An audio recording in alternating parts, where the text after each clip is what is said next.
السلام علیکم ورحمۃ اللہ وبرکاتہ۔ آئیے سورۃ الملک کو تجوید کے ساتھ پڑھنا سیکھتے ہیں۔ اعوذ باللہ من الشیطان الرجیم، بسم اللہ الرحمن الرحیم۔ الا یعلم، الف خالی ہوتا ہے، الف کے اوپر یا نیچے کوئی حرکت ہو تو اس کو حمزہ کہتے ہیں۔ لام کے اوپر زبر ہے، آگے خالی الف ہے، خالی الف سے پہلے زبر ہو تو اس کو الف مدہ کہتے ہیں۔ الف مدہ کو ایک الف کے برابر کھینچ کر پڑھتے ہیں۔ ایک الف سے مراد یہ ہے کہ جتنی دیر تک ہم اپنی ایک کھلی ہوئی انگلی کو بند کرتے ہیں اتنی دیر تک کھینچ کر پڑھنا ایک الف کہلاتا ہے۔ تو یہ الف مدہ کا رول ہے۔ آگے یا کے بعد عین آ رہا ہے۔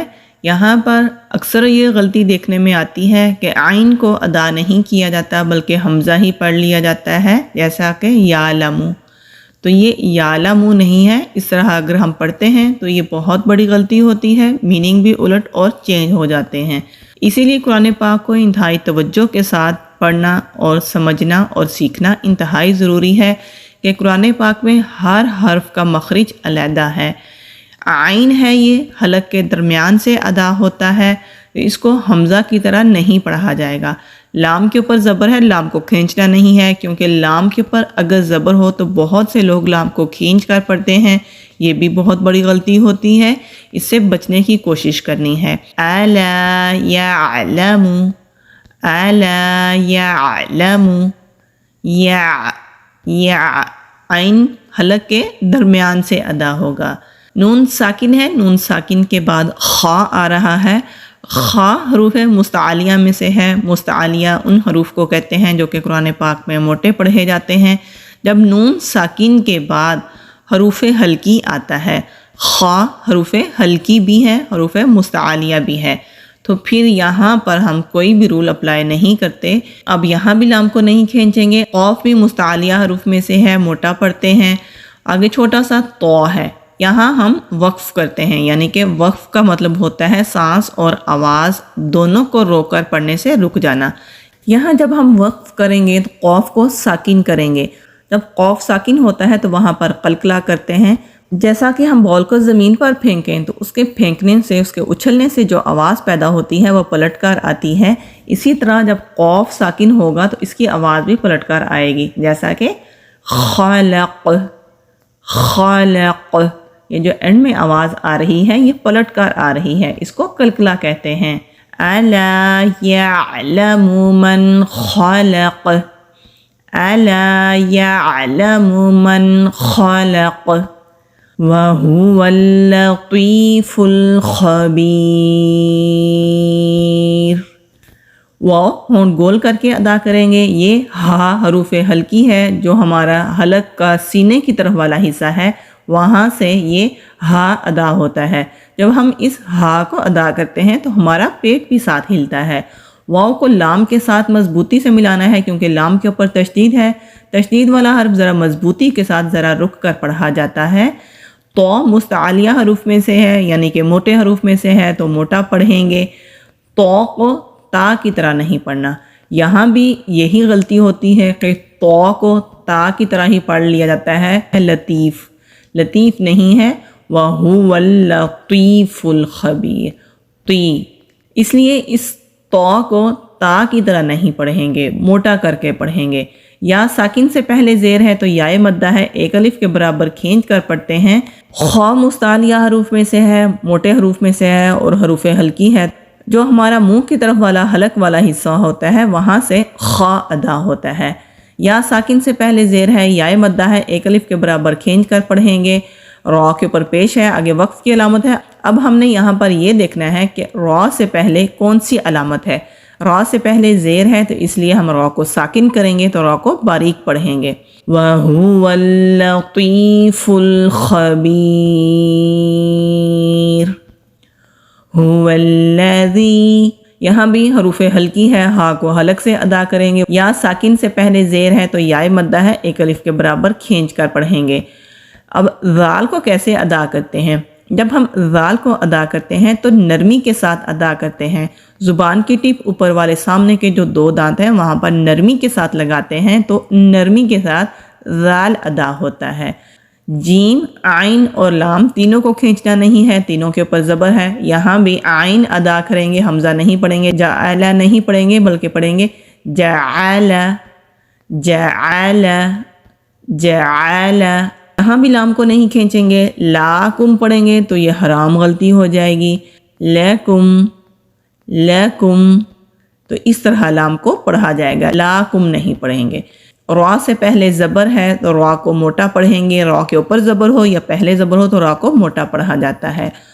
ضاد مستعلیہ حروف میں سے ہے، یہ ایکسٹرا لارج حروف میں سے ہے جو کہ قرآن پاک میں موٹا پڑھا جاتا ہے، تو منہ بھر کر زبان کا جو کنارہ ہے، زبان کی جو کروٹ ہے، اس کو یا تو ہم دائیں سائڈ کے نیچے والے جو آخری داڑے ہیں وہاں پر لگائیں گے یا پھر بائیں سائڈ پر، جدھر آپ کو آسانی فیل ہو وہاں پر لگائیں اور ضاد ادا کریں، منہ بھر کر ادا کریں، پیچھے سے زبان اوپر کو اٹھے گی تو پڑھا جائے گا جعل لکم الارض جعل لکم الارض ذلولا۔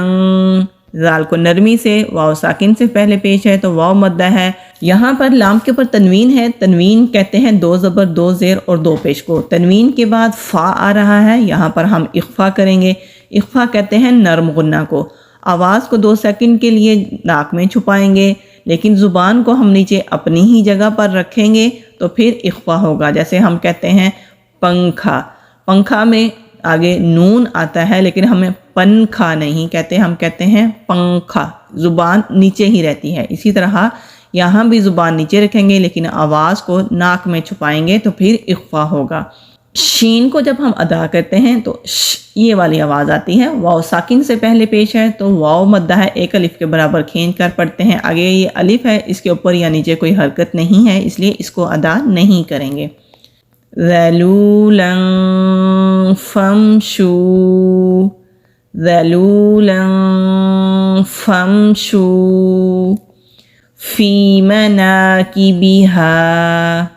یا ساکن سے پہلے زیر ہے تو یا مدہ ہے، 1 الف کے برابر کھینچیں گے، خالی الف سے پہلے زبر ہے، الف مدہ ہے، کاف باریک ادا کریں گے۔ ہاں حلق سے خالی الف سے پہلے زبر ہے تو الف مدہ ہے، کاف باریک ہے، واو ساکن سے پہلے پیش ہے تو واو مدہ ہے۔ یہاں نون ساکن کے بعد را آ رہا ہے تو یہ حروف ادغام میں سے ہے، جب بھی نون ساکن کے بعد را آتا ہے وہاں پر ہم ادغام کرتے ہیں، یعنی کہ ملا کر پڑھتے ہیں۔ لیکن یہاں نون ساکن کے بعد را آ رہا ہے، را کے اوپر کیونکہ تشدید ہے، اس لیے ہم زیادہ زور اس را کے اوپر دیں گے، نون ساکن کی آواز کو را اور میم میں مدغم کر دیں گے، یعنی کہ جذب کر دیں گے تو نون کی آواز نہیں آئے گی۔ یہ زا ہے، زا اور ذال دونوں کی آواز میں، دونوں کی ادائیگی میں فرق ہے۔ جب ہم زا کو ادا کرتے ہیں ہمارے سامنے والے دانت آپس میں ملتے ہیں، ہماری زبان کی ٹپ نیچے والے جو سامنے کے 2 دانت ہیں ان کے مسوڑوں پر مضبوطی کے ساتھ لگاتے ہیں تو بزنگ ساؤنڈ آتی ہے، زا زا، یہ والی آواز۔ قوف مستعلیہ حروف میں سے ہے، موٹا پڑھیں گے، ہا کے نیچے کھڑی زیر ہے، 1 الف کے برابر کھینچ کر پڑھتے ہیں، لیکن یہاں پر چونکہ چھوٹا سا تو ہے ہم نے وقف کرنا ہے تو ہا کو ساکن کر کے رکیں گے۔ وَكُلُوا مِن رِّزْقِهِ وَكُلُوا مِن رِّزْقِهِ۔ اب یہاں پر آپ دیکھیے مِن رِّزْق، نون کی آواز نہیں آ رہی کیونکہ ہم نے را کے اوپر زور دیا اور نون کی آواز کو میم اور را میں جذب کر دیا۔ یا ساکن سے پہلے زبر ہے تو یا لین ہے، نرمی سے ادا کریں گے، ہا کو نون کے ساتھ مضبوطی سے ملانا ہے کیونکہ نون کے اوپر تشدید ہے۔ قرآن پاک میں جب بھی نون پر تشدید ہو وہاں پر ہم غنہ کرتے ہیں، یعنی کہ نون کی آواز کو ناک میں چھپا کر پڑھتے ہیں۔ واو ساکن سے پہلے پیش ہے تو واو مدہ ہے، 1 الف کے برابر کھینچ کر پڑھیں گے، آگے را کے اوپر پیش ہے، وقف کی علامت ہے، رکیں گے تو دیکھیں گے را سے پہلے کون سی حرکت ہے، پیش ہے تو پھر ہم را کو بھی موٹا ہی پڑھیں گے۔ وَإِلَيْهِ النُّشُورُ وَإِلَيْهِ النُّشُورُ أَلَا يَعْلَمُ مَنْ خَلَقَ وَهُوَ اللَّطِيفُ الْخَبِيرُ۔ هو الذي جعل لكم الأرض ذلولا